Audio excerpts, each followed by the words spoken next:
আমার বাড়ি শুধু সে মক্কা মদিনায়। আমার স্বামী জিহাদের ময়দানে গিয়ে শাহাদাতের পেয়ালা পান করেছে। আমার কাছে 3টা বাচ্চা আছে, উপার্জন করার মতো কোনো পুরুষ আমার ঘরে নাই। এবার 3টা বাচ্চা, একদিন 2 দিন, আজকে 3য় দিনও আমার বাচ্চার মুখে দুপুরো খানা দেওয়ার মতো কোনো ব্যবস্থা আমি মা করতে পারি নাই। আপনার কাছে অনুরোধ করি, কোন একটা কাজের বিনিময়ে হলো আপনি একটু আমাকে আশ্রয় দেন এবং একটু খানার ব্যবস্থা আপনি করে দেন। আমি কিন্তু মুহাম্মাদুর রাসূলুল্লাহ সাল্লাল্লাহু আলাইহি ওয়াসাল্লামের বংশধর। আমার জন্ম তার বংশের ভিতরে হোসেন। বলেন সুবহানাল্লাহ। এবার মুসলমান মনে বলেন, মুসলমান শিল্পপতি, মুসলমান জমিদার বাবু বলে, হে মহিলা, তুমি যে মুহাম্মদ রাসূলুল্লাহর বংশধর, তার কি কোনো প্রমাণ তোমার কাছে আছে কিনা? বলে, আমি কি প্রমাণ আপনাকে দেব? আমার কাছে কোনো প্রমাণ নাই। কয়, প্রমাণ যদি না থাকে তাহলে তুমি তোমার বাবার নাম বলো, তারপরে তোমার দাদার নাম বলো, তারপরে তার বাবার নাম বলো, তারপরে তার বাবার নাম বলো। এক কথায় সিলসিলা, ধারাবাহিকতা, বংশের যে সিলসিলা নসব আছে, এভাবে বলতে বলতে মুহাম্মদ রাসূল পর্যন্ত তুমি যদি বলতে পারো, আমার বাসায় তোমার থাকার জায়গা হবে, আমার বাড়িতে তোমার খাওয়ার জায়গা হবে, তোমার সমস্ত সন্তানদের জিম্মাদারি আমি নিয়ে দেব। তার জন্য শর্ত হলো আমাকে বংশ সিলসিলা করতে হবে। বলে, না, আমি বলতে পারবো না, আমি মহিলা মানুষ, আজকে 3 দিন পর্যন্ত কিছু খাইতে পারি নাই, আমি এগুলি বলতে পারবো না। আর সেই মুহাম্মদ নবী পর্যন্ত বলা কি ওনার পক্ষে সম্ভব? আরে আমরা মুসলমান, আমাদের দাদার বাবার নাম কি অনেকেই আমরা জানি না। কার নাম?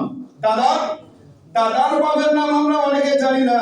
2-4টা মুরব্বী হয়তো বলতে পারবে, কিন্তু সকলেই বলতে পারবে না। এবার ওই মহিলাটা নবী মুহাম্মদ পর্যন্ত কেমনে বলে? এটা কি সম্ভব তার দ্বারা? আল্লাহু আকবার। কিন্তু আমরা যারা মাদ্রাসায় পড়ুয়া, আমরা জানি মুহাম্মদ নবী থেকে নিয়ে আদম নবী পর্যন্ত ধারাবাহিকতা আমাদের মুখস্থ আছে, আলহামদুলিল্লাহ। এবার মহিলা বলেন, আপনি আমাকে থাকার ব্যবস্থা করে দেন, আমাকে একটু কাজের ব্যবস্থা করে দেন। আমি কিন্তু আওলাদে রাসূল, আমাকে সাহায্য করলে কিয়ামতের ময়দানে আল্লাহ রাব্বুল আলামিন আপনাকেও সাহায্য করবে। বলে, এগুলি মিথ্যা কথা বলে আমার কাছে কোনো কাজ পাওয়া যাবে না। আমি তোমাকে বিশ্বাস করি না, কারণ ফিতনাবাজে আর ধোঁকাবাজে তামাম পৃথিবীটা ভরে গেছে। এবার মহিলা সেখান থেকে বের হয়ে চলে আসলো। সন্তানদের কাছে যাওয়ার পরে সন্তানদেরকে নিয়ে হাঁটতেছে, সন্তানরা হাঁটতে পারে না। কিতাবের মধ্যে লিখছে, ও আমার বন্ধুগণ, এবার সন্তানরা বলে, মা, যেহেতু একজন মুসলমানের বাড়িতে আমাদের থাকার কোনো ব্যবস্থা হলো না, খাওয়ার কোনো ব্যবস্থা হলো না, মা গো, এই মুহূর্ত জীবনটা বাঁচানো আমাদের জন্য অপরিহার্য হয়ে গেছে। মা, আর আমরা কষ্ট সহ্য করতে পারি না, যেখান থেকে পারেন আমাদের জন্য একটু খাবারের ব্যবস্থা করে দেন। মহিলা হাঁটি হাঁটি বাবা করতে করতে অতি নিকটতম একটা গ্রামে যাওয়ার পরে লোকজনদেরকে জিজ্ঞাসা করছে, ভাই, এই গ্রামে কোনো ভালো মানুষ আছে কিনা, যার বাড়িতে গেলে কাজকর্ম পাওয়া যাবে, একটু খাবার দাবারের অবস্থা হবে। একজন ভদ্রলোক বললেন, এই গ্রামের মধ্যে একটা হিন্দু মানুষই, অগ্নি পূজক হিন্দু মানুষ, ওই মানুষটা বড় ভালো মানুষ, হইতে পারে সে দেবদেবী পূজা করে, কিন্তু মানুষটা বড় ভালো, তার কাছে গেলে হয়তো কোনো সাহায্য আপনার জন্য মিলে যাবে। মহিলা চিন্তা করলো, কিভাবে যাব? আওলাদে রাসূল হওয়ার পরে, নবীর বংশের মানুষ হওয়ার পরে একজন মুসলমান আমার কথা বিশ্বাস করলো না, আমি কিভাবে একজন অগ্নি পূজকের বাড়িতে যায়া আমি বলবো যে আমি আওলাদে রাসূল আর সে আমাকে সাহায্য করবে? এটা তো হতেই পারে না। কিন্তু সন্তানদের চোখের পানি মা তো আর সহ্য করতে পারে না। এবার মা হাঁটি হাঁটি পা করতে করতে 3টা সন্তানকে নিয়ে অগ্নি পূজকের বাড়িতে হাজির হয়ে গেছে।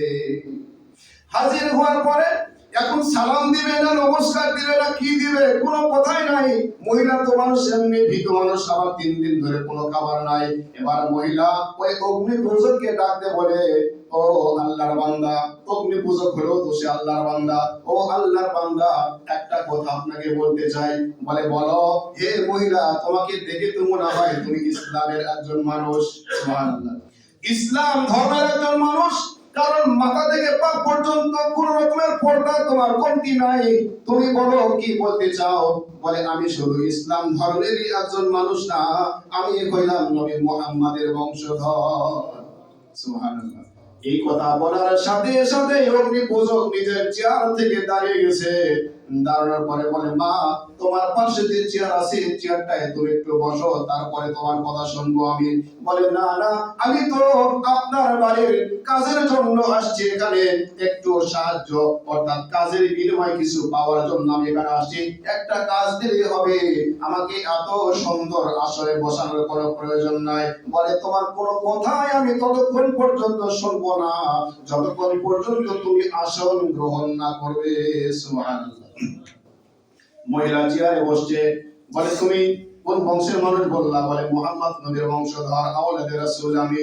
বলে, কি চাই এখানে? বলে, একটা কাজ চাই, এখানে থাকতে চাই, একটু কাজের বিনিময়ে আশ্রয় চাই। বলে, কোন রকমের কাজ লাগবে না।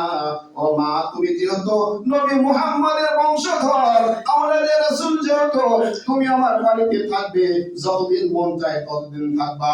আমার এখানে 10টা বাড়ি ঘর আছে, যে ঘর যে বাড়ি তোমার পছন্দ হয় ওই বাড়ি ওই ঘরটা তোমার জন্য আমি বরাদ্দ করে দিলাম, যতদিন পারো ততদিন তোমার সন্তানদেরকে নিয়ে এখানে থাকবে। বলেন আল্লাহু আকবার।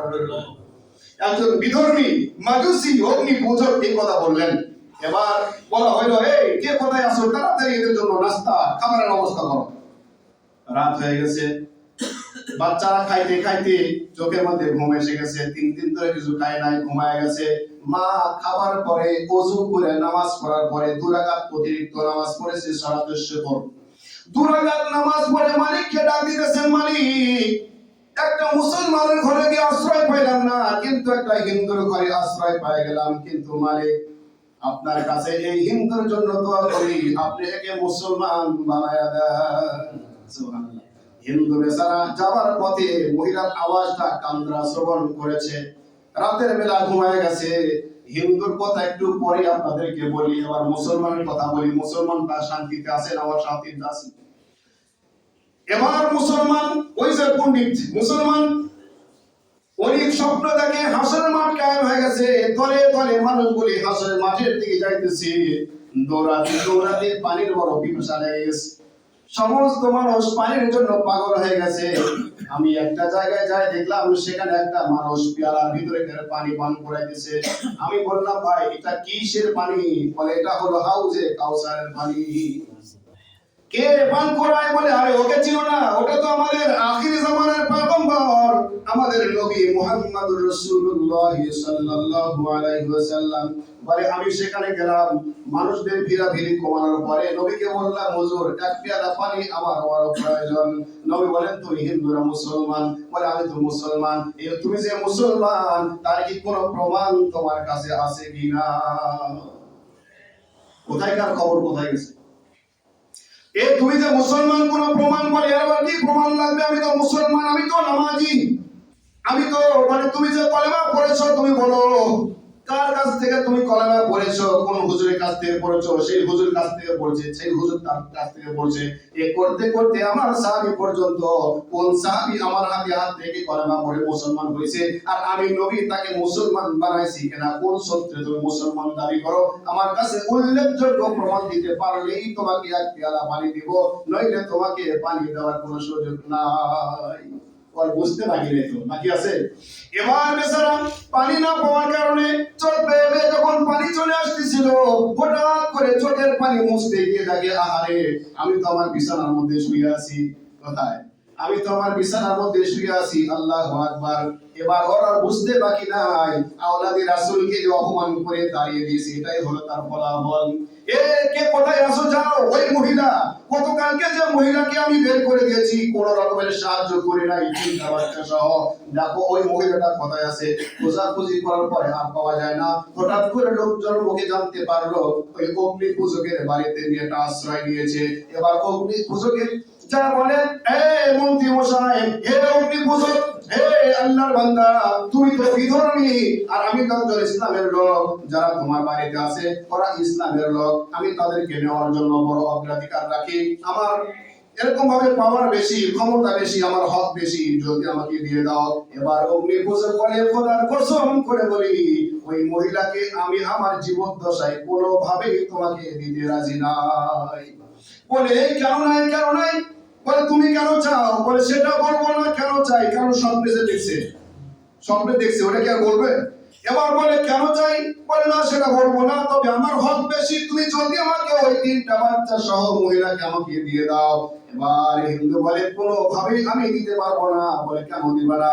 বলে গতকালকের স্বপ্নের কথা আমিও কিন্তু জানি, তোমার সাথে কেমন আচরণ আল্লাহ তাআলা করেছে। এ তুমি কি জানো? বলে আহারে কি জানবো মানে, তুমি তোমাকে যে নবী হাউজে কাউসার থেকে পানি না পান করাইয়া তোমাকে ফেরত দিয়েছে, এই রজনীতে সেই নবী আমার হাতে হাত রেখে আমাকে মুসলমান বানিয়ে দিয়েছে। কোথায় আছি? এই আসো কোথায় তুমি? তোমাকে যে নবী হাউজে কাউসারের পানি না দিয়ে তাড়িয়ে দিয়েছে, সেই নবীর সাথে আমার স্বপ্ন যদি জিয়ারত, ওই যে মহিলা দোয়া করেছে না, আওলাদে রাসূল মুস্তাজাবুদ দাওয়া, দোয়া করতে দেরি হয়েছে, আল্লাহ কবুল করতে দেরি করে নাই। ওই রজনীতেই স্বপ্নের মাধ্যমে নবীর সঙ্গে আমার সাক্ষাৎ, নবীর হাতে হাত রেখে কয়েকবার করে মুসলমান হয়ে গেছে। এই জন্য বলছিলাম এমন কোন কাজ করব না যার দ্বারা আমাদের ঈমান থেকে আমরা দূরে সরে যাই। ইসলামের উপরে আছি, অটল অবিচল থাকবো। ইয়া আইয়ুহাল্লাযীনা আমানু দুখুলু ফিস সিলমি কাফা, ইসলামের মধ্যে যখন প্রবেশ করেছি অর্থাৎ মুসলমান দাবি করেছি, এমন কোন কর্মকাণ্ড করব না যার দ্বারা ইসলাম থেকে আবার আমরা বাইরে হয়ে যাই।